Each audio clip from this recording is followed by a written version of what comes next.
తెలంగాణ మహారాష్ట్ర సరిహద్దు ప్రాంతాల్లో భూమి కంపించింది. రిక్టర్ స్కేల్పై ఈ భూకంప తీవ్రత 3.9గా నమోదైంది. ఇదే అంశానికి సంబంధించి మరిన్ని అప్డేట్స్ మా ప్రతినిధి అరుణ్ కుమార్ అందిస్తారు. అరుణ్ కుమార్.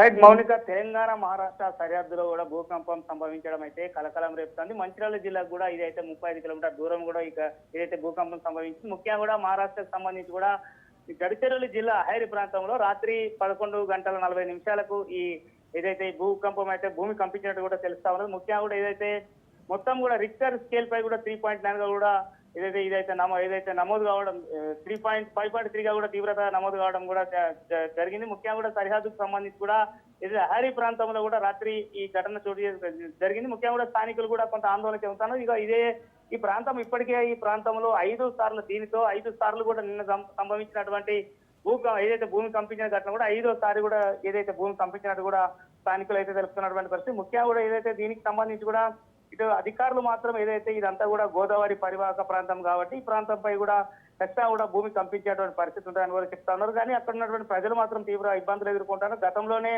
అనేక సార్లు అంటే నిన్న జరిగిన ఘటనతో పాటు గతంలో కూడా 4 సార్లు కూడా ఈ భూమి కంపించినట్టు కూడా తెలుస్తా ఉన్నది. దీనికి సంబంధించి కూడా ఏదైతే ఆందోళన చెందవద్దంటూ కూడా ఇప్పటికే కూడా అధికారులు అయితే వాళ్ళని మోటివేషన్ చేస్తున్నటువంటి పరిస్థితి ఉన్నది. ఎందుకంటే ఈ ప్రాంతం అంతా కూడా గోదావరి పరివాహక ప్రాంతం కావడంతో కూడా ఇటువంటి ఏదైతే భూమి కూడా స్వల్పంగా కంపించేటువంటి అవకాశం ఉన్నట్టు కూడా తెలుస్తాను. ముఖ్యంగా కూడా ఏదైతే తెలంగాణ మహారాష్ట్ర మంచిర్యాల జిల్లాకు సంబంధించి కూడా 35 కిలోమీటర్ల దూరంలో కూడా ఏదైతే ఈ ఘటన ఏదైతే భూమి కంపించినట్టు కూడా అధికారులు అయితే గుర్తించి ఏదేమైనప్పటికీ కూడా ఇప్పటికే కూడా అక్కడ ఉన్నటువంటి ఎవరైతే అహైరికి ప్రాంతానికి సంబంధించినటువంటి గ్రామస్తులను కావచ్చు అక్కడ జరిగిన వాళ్ళందరినీ కూడా ఇప్పటికీ కూడా అధికారులు మోటివేషన్ చేస్తా ఉన్నారు. ఎటువంటి ఇబ్బందులు పడద్దు అని చెప్తున్నారు. ముఖ్యంగా కూడా ఏదైతే ఇదంతా గోదావరి పరివాహక ప్రాంతం ఉండడంతో కూడా అప్పుడప్పుడు భూమి కూడా స్వల్పంగా కంపిస్తుంది అని చెప్తున్నారు. ఇప్పటికే కూడా అధికారులు అక్కడ చేరుకొని కూడా ఏదైతే అక్కడ ఉన్నటువంటి తీవ్రత ఏంది దానికి సంబంధించినటువంటి వివరాలను అయితే సేకరిస్తున్నటువంటి పరిస్థితి కొనసాగుతా ఉంది. మౌనిక.